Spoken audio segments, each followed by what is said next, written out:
Does this feel weird? That I was talking to my friend, or that we're doing music now? No, yeah, that we're starting now. Yes, it does, a little. Welcome to the podcast edition of the show. We have already spoken to our guest, a good friend of Alex's, that we'll have on in just a couple of minutes, because if you've probably seen pictures of it, but you need to know more about Over the Edge and who it benefits, the Victory Center, because way too many people are afflicted in so many ways by cancer, and they are there to help at no cost. And you might not know about them, or maybe you've heard about it, or at least seen the Over the Edge pictures, but would love for you, if you know anybody or ever have to deal with a battle with cancer, they're there for you. So we'll get to Kimberly Newman, not of NBC 24, wherever the heck she was in South Bend, retired meteorologist, in just a couple of minutes. Yes, we need to get some mental health people down that wall. Do we know of anybody? Elijah. Scott Silik. I don't know if he'd be up for it at the moment.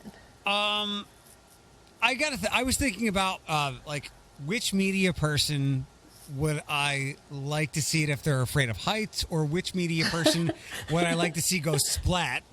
And I know Melissa Andrews has done it before, and when her and I were having a little thing, not that thing, but like a not talking to each other thing, she could have gone splat. And something else, I didn't want to keep being too snarky with Kimberly, but I've noticed this has to be the 5th year of them doing it here, maybe more. Nobody takes a good picture while you're on the side of a building. Yeah, I don't think that's possible unless you go in the building and take a picture from the window. Right. But when you're doing the thumbs up, like you can see the discomfort in the person. I still can't get the picture of Chris Proctor out of my head being on the side of the building. I would be just terrified. Like it's not one of those things that I would say no to, but I do not like heights like that. Like I can do a roller coaster, but even then, as I'm getting older, it just registers more and more how dangerous things are. So I'm like, yeah, no, I'll pass. Right. I'm fairly certain with Over the Edge, no one has ever fallen. Yeah. But you know what that means? That they're due. Shut up, Eric. Quit it. I'm kidding. It is a great event. It's a great event. Yeah, I want to go. Can we go together? We can go together. Yeah, I'm excited. So some things to get to here on the front part of the podcast. We're going to take this from the Don't Read the Comments file, but did you see that Fremont is having a Pride Day? I did, and I caught the post maybe 20 minutes after they shared it, so there was only a couple comments, and they were all positive, but I would not be surprised if they went south very quickly. Yeah, and I put this out there. I thought for a minute it was a parade, and I know people are really upset to be missing the parade this year, and there's still some confusion about, wait a second, live at the park? It's sessions? So I'm trying to get Lexi on to come do that, but that's in August. But this is in July. Do you need to get that? It's James Rye. I will call him back. Okay. Actually. Where is it? So it's and actually, I sent to the email today that it's a parade. It is not. It's a Pride Festival. It goes from 12:30 to 8:30 in Fremont. The mayor was all for it. He's like, I know this is probably going to bring some heat, but good for him for doing it there. July 10th, 12:30 to 8:30, Walsh Park. It's $5. There's a couple events leading up to it to do some fundraising for it, but like I said, I'm excited for this for people that wish we had our Pride here a little sooner during Pride Month. And it always gives me an opportunity to see how dumb people are to say, can we have a straight parade too? Where can I have my straight people parade? Yeah, I think the post that I saw today was like, all you snowflakes and all your obsessive needs to have pride parties and festivals in your name. And I'm just like, shut the hell up. Shut up. Like, aren't you the snowflake for being offended by all these things? I have always thought that. It's like, if you're calling somebody else a snowflake, you yourself are a snowflake. Like, move on. Right. You know, it's not your thing. That's fine. Move on. Your inability to control yourself and your obsessive need to insult someone because you're offended by it makes you yourself a snowflake. Maybe a dirty snowflake. Maybe a snowflake that gets dog urine on it later, but still a snowflake. I want every oppressed and marginalized people in the history of civilization to have a parade, just so that guy can we have a straight guy parade too? Yeah. Just obnoxious. Did you catch any of the eclipse at all? I caught pictures. I did plan on watching the eclipse, but I forgot that we're still sharing a car, and Thomas didn't have to be at work today until 8, so I got an extra hour of sleep, so I took full advantage of that. Okay. I didn't know if we were able to see it here, and I didn't chat with Janet much this week to get the astrological meaning of it, but there's some pretty, like, unbelievable and cosmic pictures of what's happening floating around out there. It looks like cool. a movie. Yeah. Yeah, it's pretty cool. So I did something today that I don't do. Like, do you lose things? Yes. What do you lose? My memory. Okay. I lose the remote from time to time. I don't know. I don't know if there's anything specifically. I don't lose my keys because I have a spot for them. My lipsticks all the time. All the time. So you've got some loser DNA in you. Correct. I do not. When I misplace my keys, and I did a couple weeks ago with my dad, I'm more dumbfounded that I actually did it than concerned that I've left it somewhere, I've lost it, or anything like that. I don't lose things, thankfully. I don't lose the things that people normally do. Debit cards or license, keys, or cell phone. And I don't do this either, but today somehow it happened. But it was fascinating how both sides of my brain worked. So I don't use my front door when I come home. I go in through the garage, and then there's obviously a door in there. And that's the same way I leave. For the first time since I've lived where I lived, somehow when I was closing the door going to the garage, I locked it. So you can't get in? Correct.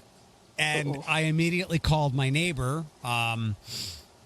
She didn't answer, and I had just given her an extra key like a week or so ago, but she wasn't home, and she didn't call me back for like 45 minutes. And it wouldn't have been the worst thing in the world. In fact, Ashley has my other extra key. I need to get one for Josh.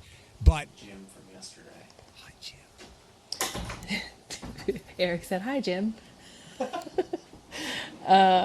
He was talking about the call that came in while we were talking. Do you need to tend to anything? No, he handled it. Okay, we won't go real long here today. So then how'd you get in your house? The other side of my brain left the front door unlocked. Look at that. Always looking out for yourself. If it wasn't that, I was like, is there any chance I didn't lock the sliding door? But I was more stunned that somehow I did it than I was like, what do I do? I don't know if I've ever forgotten something like that. Actually, today I didn't bring my keys because for some reason I thought Thomas was going to bring them out of the house for me. And so I realized this morning that I didn't have my keys to get into any of my work buildings. So I guess that's like something, but the only thing I lose all the time is my lipstick. And because I have so many, and I wear like red on one day and like a nude on another day and like a dark brown on another day. And I remember I bought like a really expensive Fenty lipstick, like $40, and I lost it the next day. Is that like, don't a lot of people lose their chapstick? Yes, it's the same. I lose chapstick, lipstick, the things that I carry with me like in my purse. And if I'm carrying my purse on the weekend, but then I have my work bag on Monday, I have to transport all of those things. The only other thing that's important that I lose is my debit cards and my ID because I don't have a wallet. And right. I move from a purse to a work bag, And in my work bag, it's open. So if like I have to stop abruptly and my bag spills over in the car, everything spills out with it. And I also have a bad habit of putting my debit card in my pocket. And then it falls out of my pocket. It's fallen out in a toilet once. Like you have to pull your pants down to use the bathroom and whatever's in your butt pocket comes out. My debit card's done that. All sorts of stuff. So I don't have a wallet, and people will always ask, like, why don't you have a wallet? Where do you carry your debit card? And like in my pocket or someplace else? But my debit card and license are always together. Like they're practically like one card. So I do have small bouts of panic. Like if I look down in my console and I'm like, why isn't my debit card, like I can tell the thickness when the two cards are together, and I look down, I'm like, I only see the green card but not the license. I'm like, oh my God, did I drop it somewhere? It's just somewhere else in the console, but like they are connected like they were born that way. Yeah, I just, so if I lose one, I lose another. Yep. The only other time that I have lost like my ID and not my debit card is when I've had to show my ID. So I've had to like show my ID for a drink, but not necessarily pull my card out to pay for it. And it winds up in two different places. Well, with you changing bags too, I could see how that you could lose it very easily. Yeah, I change bags like multiple. It's daily. Like I have my work bag during the day, and then if I'm going somewhere at night, I have to put what I need in my purse. Always happens with like, I know this is TMI, sometimes like tampons. And so like I'm like, damn it, I forgot to put tampons in my purse. Now I got to go to the store, or you know what I mean. So it's just a mess. I am always without tampons, so I do know the feeling. I know they're like essential, you know. I don't know if you'll understand this, but maybe you. Well, your mom lives in the apartment too. So Yeah. I saw something I am the old get off my lawn guy in the neighborhood when I see stuff. So like, is my mom. I always have. I have a criticism like you left your cans out too long. Like, are you going to call Republic to get a big haul away? All kinds of nonsense. If there's something I can be critical of in the neighborhood, I'll do it. So I always kind of laugh, and I think people are of lesser intellect who can't figure out what day to put their recycling out. And that's a common occurrence. Like, I just look at that as an IQ test. But today I saw something I've never seen before, but I was happy to see it. Like, same thing, my criticisms will be like, oh, there's no way they're going to get your trash can. With that stuff sticking out of there, no chance. So today I saw that there was a envelope, like an envelope and a letter attached to two people's garbage cans out in front of my house. And it's telling people to put their waste in bags in the trash can. It's to put their what? Oh, the trash can folks, like the Republic's people gave them like a note? Yeah. It says put your trash in bags in the trash can. Don't just put waste in the can. I totally thought you were about to say it was the people that gave tips to the garbage man so that they could get their like bulk item. Like, please take this. Here's some money. Yeah, I think those are different people. But I've never have people done that? I don't know, but it's not a bad idea. And I'm not. So it said I'll post a note on Instagram later on, but it says let us help you because I've seen the Republic guy come around my neighborhood, and I've heard words that I did not want to ever hear. Like nothing racist, but I've heard like the F word and motherfucker like used with such violence and aggression. I was concerned. I was like, guys, dogs, we got to get in the house right now because people will overfill the cans or have loose stuff in the cans, and he's got to go out and pick it up. Can you imagine if like you just tossed a dirty diaper in the can? Oh. You know what? And I feel bad. I actually do that. Not to like.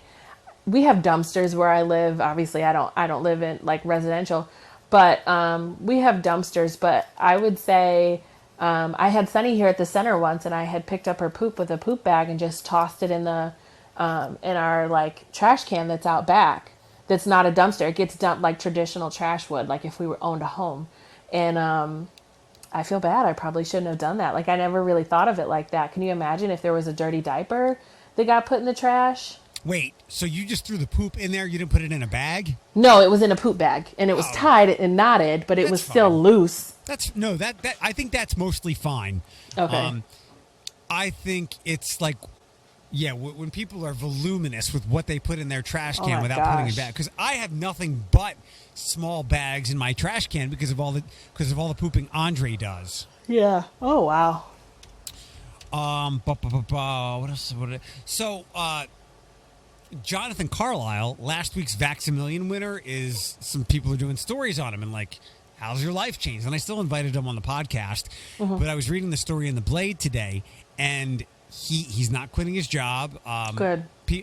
And this is, boy, Amazon is going to give him something extra because when you read stuff about Amazon, it's two things: they're hiring or they're sweatshops, and really loves his job. In fact, there's a quote from his boss in there saying he is a model employee. And I guess Jonathan says it fits his passions or interests of he likes driving. And he says when he brings deliveries, like, he must have some kind of Santa complex because he loves seeing the kids so happy when he brings deliveries to them. That sounds like Santa Claus. That does sound like Santa Claus. So that's sweet. His girlfriend quit her job, and this is not like private stuff. This is in the paper. She quit her job so she can take care of their 3 kids. They're going to put some money down to buy a house. $1 million might not be enough with the housing market right now, but it's very ho-hum, but they seem like really good people. Yeah, I was, you know what, when I saw him and I saw the Amazon uniform, do you remember when we talked about this earlier and we really hope it goes to good, deserving people, like obviously us, but if not, like we really hope it goes to folks who really could use it, where it really would change their lives.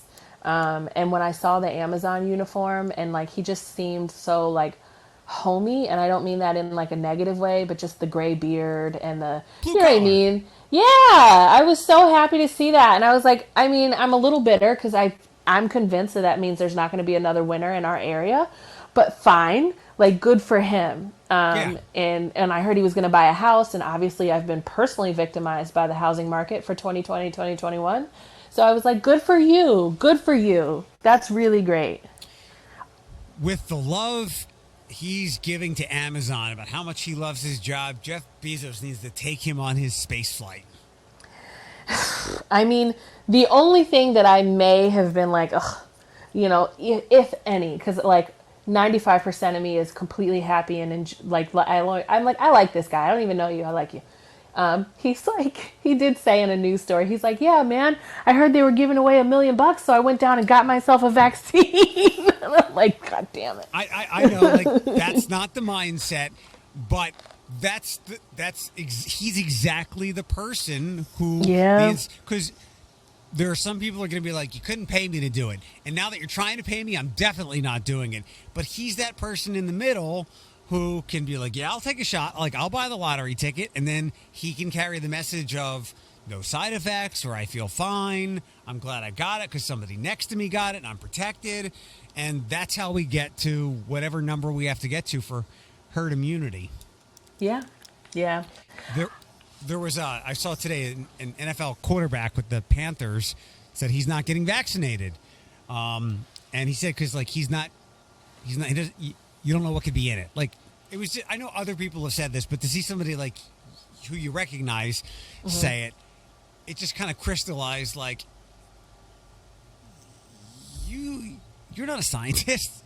Like, I know there's a distrust of big pharma, but you realize that like, if they gave out this vaccine and everybody died, then they would have no one to sell drugs to. I would say I actually like it because it's just another example of just because you're a public figure or you're an athlete doesn't mean that you're required to have like to hold a certain kind of, idea or to, I like that he's like sticking with his thoughts on that. And he's just like, you know what, I'm not going to do it. And he's actually sharing it. I think LeBron refuses to say if he got it or not. I would prefer for LeBron to express his stance. I'm in favor of this, but then like that kind of attitude goes into other stuff. And then I'm like, okay, now you're just being stupid. But for this, like, I get it. I understand. Well, is that player being stupid? No, I don't think so. There's plenty of people in my life that I know that are not vaccinated and have not gotten the vaccine. And, for the reasons that they feel like are extremely valid, that don't show a mistrust in science. It's just this is what I'm comfortable with, if that makes any sense. I'm mostly fine with that. It's I don't know what's in it and the mistrust of science that I have a problem with, because we talked the other day, like there's backroom things that happen in politics and things that we'll never know. But I do believe that to end a global pandemic, the altruism is at the forefront of this whole project to get the whole planet vaccinated. Because again, if half the planet dies, or if they kill half the planet because of the vaccine, then there's less customers. So I don't know if you saw this, because I heard if you share anything on Facebook COVID related, it gets held for like 2 weeks or something. I shared an article the other day. I have just learned that people who have autoimmune diseases like lupus, the vaccine has shown the study is coming out that says the vaccine is less effective for people like me. Did you see that? It's very likely. I believe it. They did come out and say when in December and in January, when the vaccine was rolling out and people were starting to get their first doses, they said there wasn't enough research to determine if it was safe for people like me. But I went ahead and consulted with my doctor and did it anyway, pretty early on. And now there's more research coming out, and that research is saying people who have autoimmune diseases take medications that can counter the efficacy of the vaccine. And so you can get the vaccine, but please be aware that it will be less effective for you. And I was like, oh, great. I wasn't upset, but I was just like, there it is. Like, that's an example of what we know or don't know in February there's going to be more stuff that comes out in June that we're learning, and then more stuff that will come out in September and December, and on and on and on. Yeah, because we get farther out from what happened, and we have new information.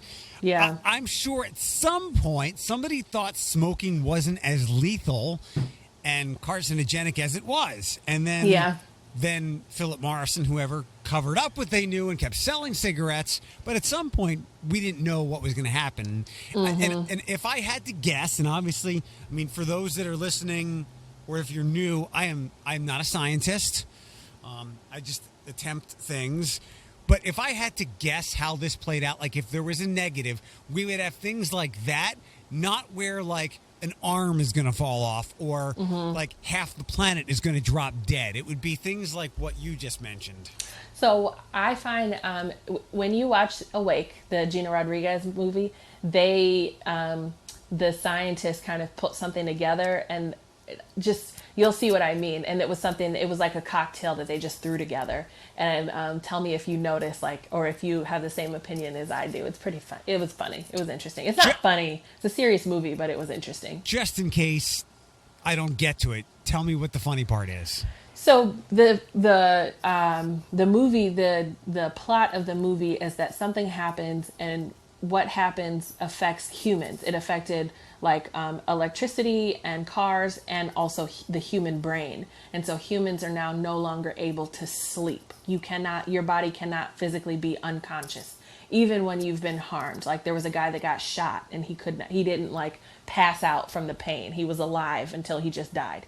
And so, when the human body doesn't get any sleep after hours and days and days and weeks, your ability to focus and function gets lower and lower and lower. Clarity is not there. Critical thinking skills not there. So the scientists had created some sort of medication cocktail that basically gave you adrenaline to be able to function, but they created it so quickly that it was causing neurological damages. So all of the scientists had really bad shakes in their hands, and they had to hold their hands so that you couldn't see that they were shaking, and all sorts of stuff. But I was like, it's like the COVID vaccine, except there's nothing wrong with the COVID vaccine. Right. It's you know what I mean? It's the theatrical,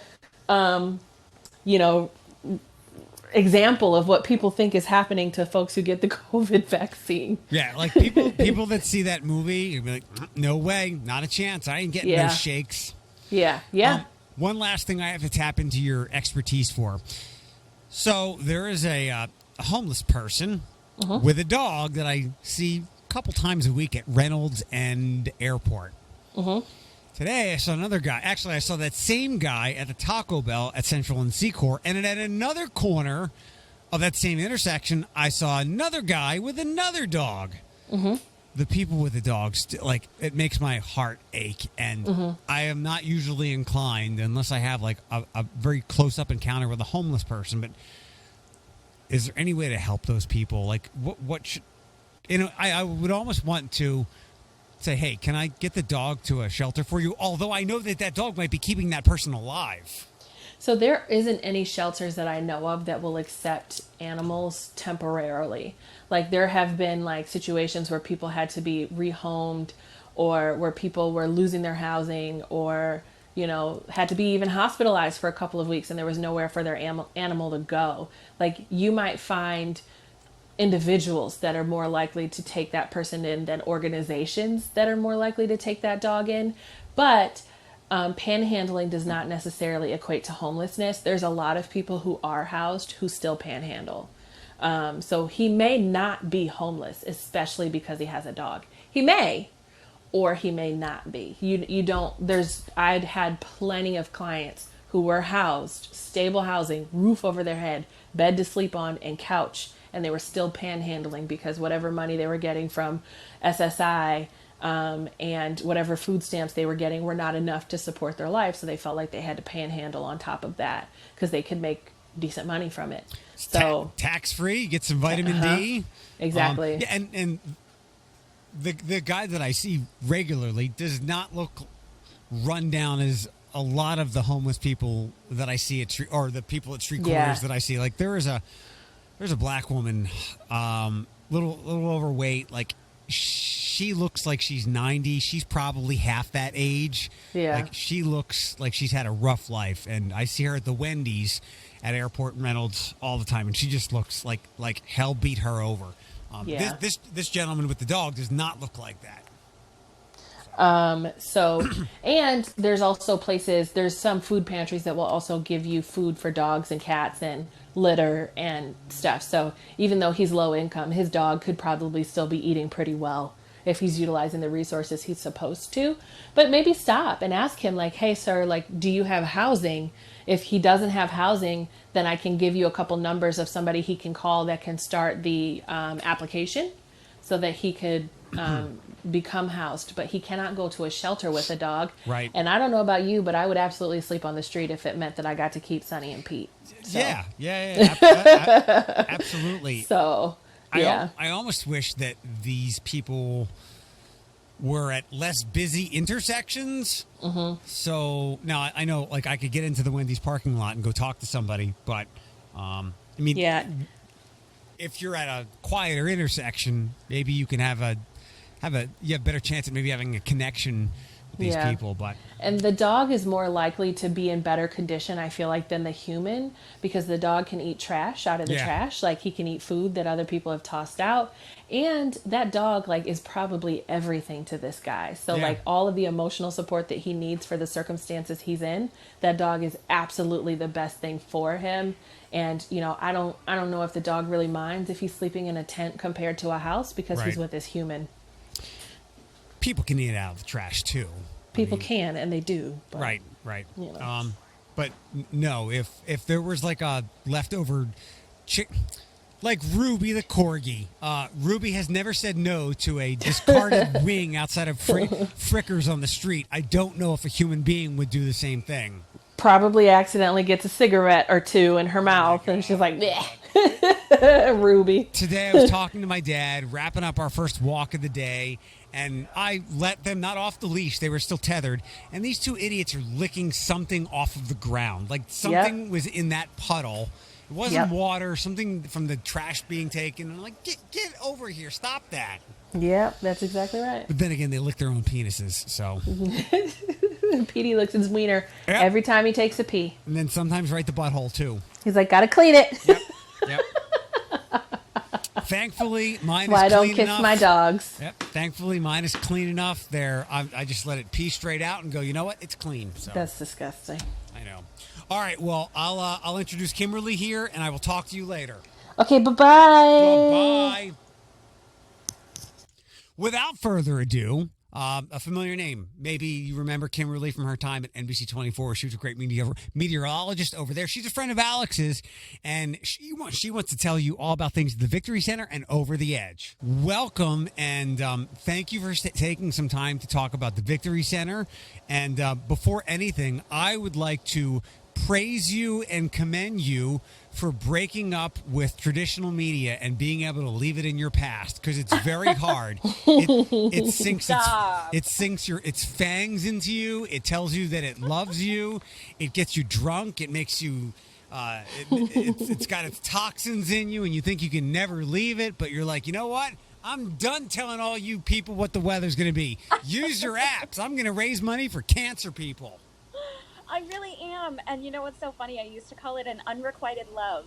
You give it everything you have. You give it your weekends, you give it your free time and your energy and your affection, and you get so little back in return.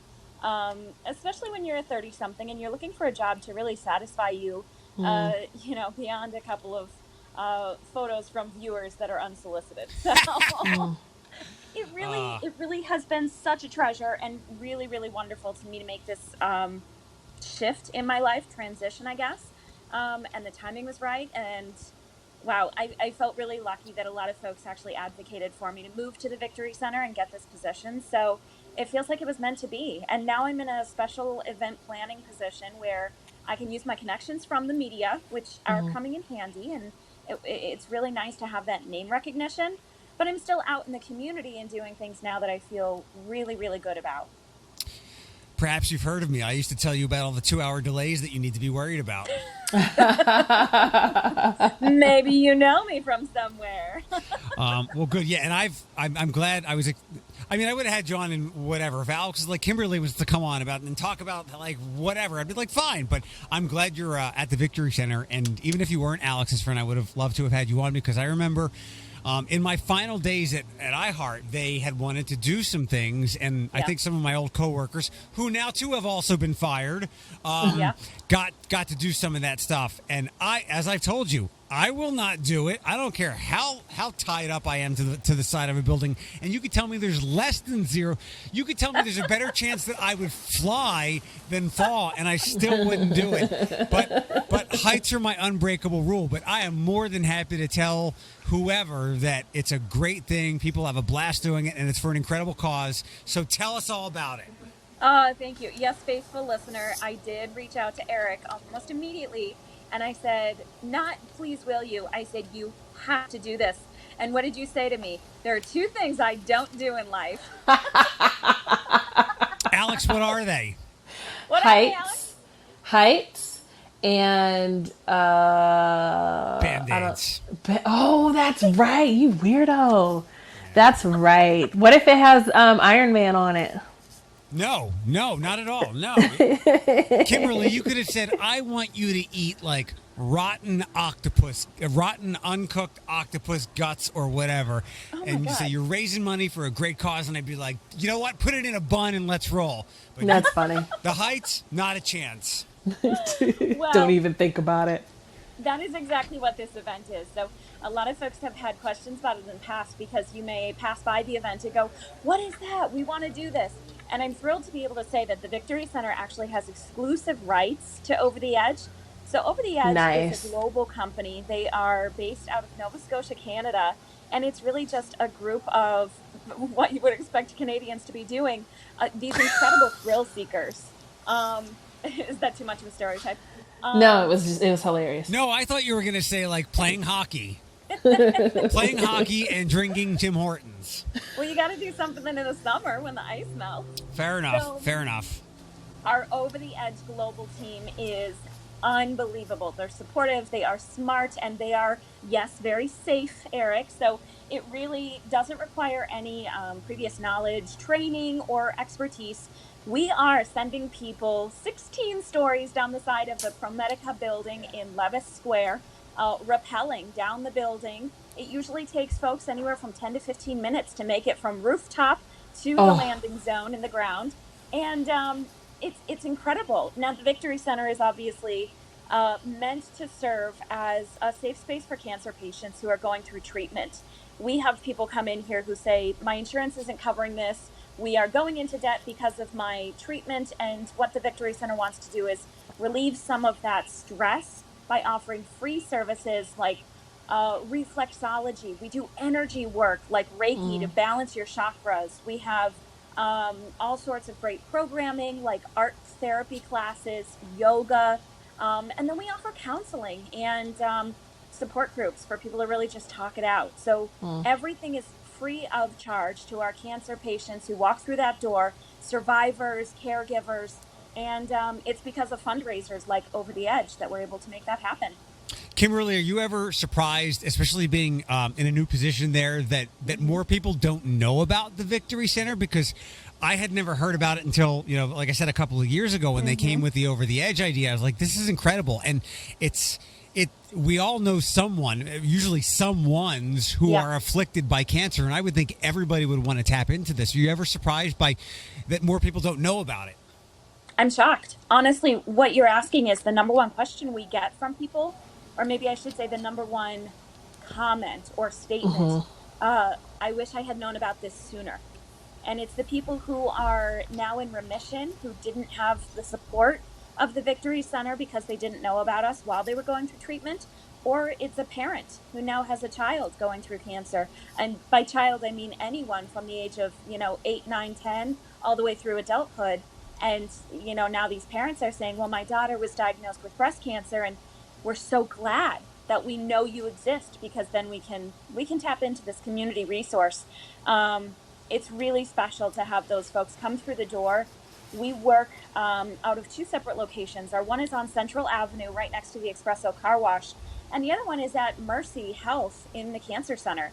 And what oftentimes happens is the nurse practitioners, the nurse navigators, the oncology doctors will literally point down the hallway and say, when you're done with treatment today, go to the Victory Center.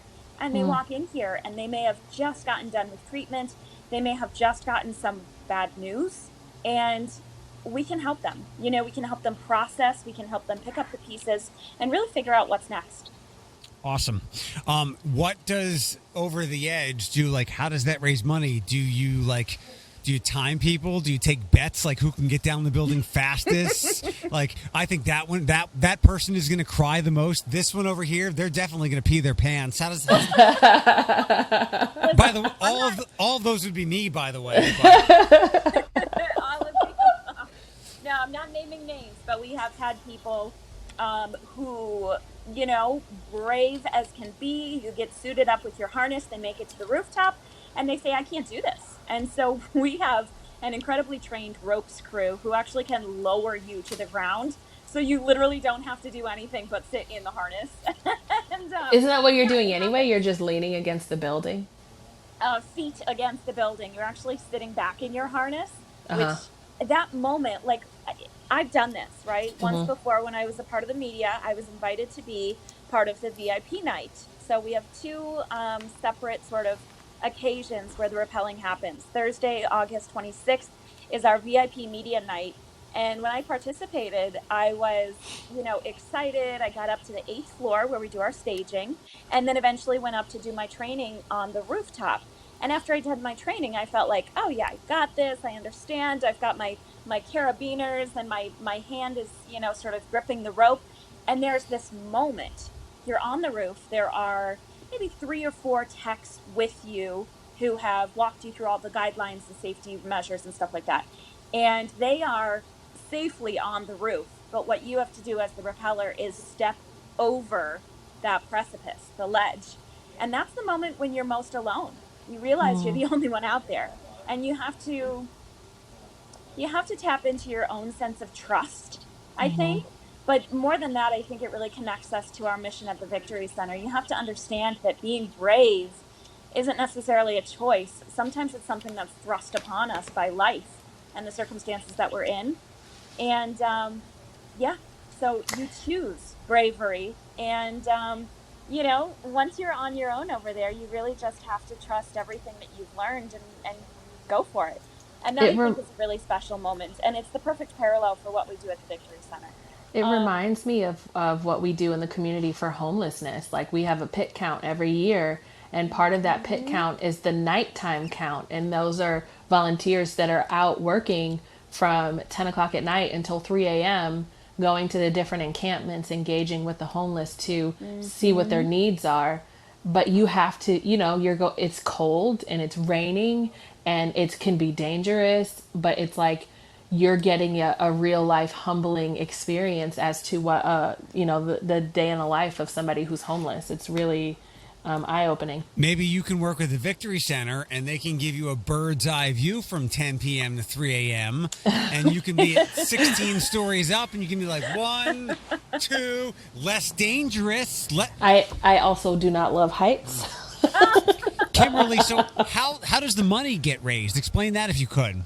Oh, I'm sorry. Yes, you asked that. Oh, yes. Okay, so every individual who registers to go over the edge is personally responsible for raising $1,000. That covers the cost of bringing in this team of experts from Canada, all the rigging, the equipment, the celebration that sort of surrounds the event. So every individual does their own fundraising. We are there to help and support you through the process. So if you're not sure what to do, we can help you sort of connect the dots and figure out who's in your network who can help you get to that $1,000 threshold. The first 85 people who get to $1,000 get to go over the edge. We do have limitations on it because it's a single day and it takes a lot for each individual to go through it. Then we have open donations and we have sponsorships. We've been supported by some amazing committees and businesses in the community who really want to reach out to us and say, we want to say yes to cancer patients. We never want to say no to something that a cancer patient needs. So ProMedica is our presenting sponsor this year. We also have folks who've sponsored by putting their logos on different items, our swag bags.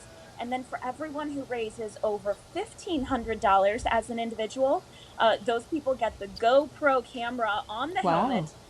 So as sort of a good little story to tell along with some supporting evidence, they get to take a flash drive with a video of their descent as a souvenir. That's pretty cool. Target should be a sponsor. Target. That's pretty cool. With the bullseye on the ground.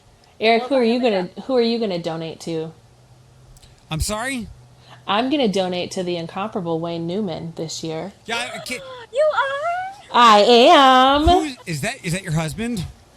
It's my dad. Wayne Newman. Her wonderful that's right. dad. Her wonderful, lovely, kind, sweet dad. Kimberly, besides this legendary human that you're related to, who are some of the other notable people that will be going over the edge? Yes, thanks for asking. So on Friday, we have Maine Rappel Day, which is open to anyone and everyone. I want to specifically call out Nicole Ream-Snyder, who has done so much fundraising that she herself could sponsor another rappeller. She is our top fundraiser as of right now. She may walk away with one of our top fundraising prizes. We've gotten donations from Souk for a dinner for 10 wine pairings. Oh, we love that gift. And then we also have a prize for the top team, which is a ride on the Sandpiper for 30 people. We have Tony Geftos from 13ABC rappelling. We have Bream Alaska from NBC 24. She is. Yes, she is. She should do it in her wedding dress. That wedding ring. I'm so excited for her. She should do it in her dress. Oh my gosh, yes. Actually, last year we had a couple rappel side by side and then get married when they reach the ground. Oh, damn it. That's sweet. It was really cute. Who else do we have?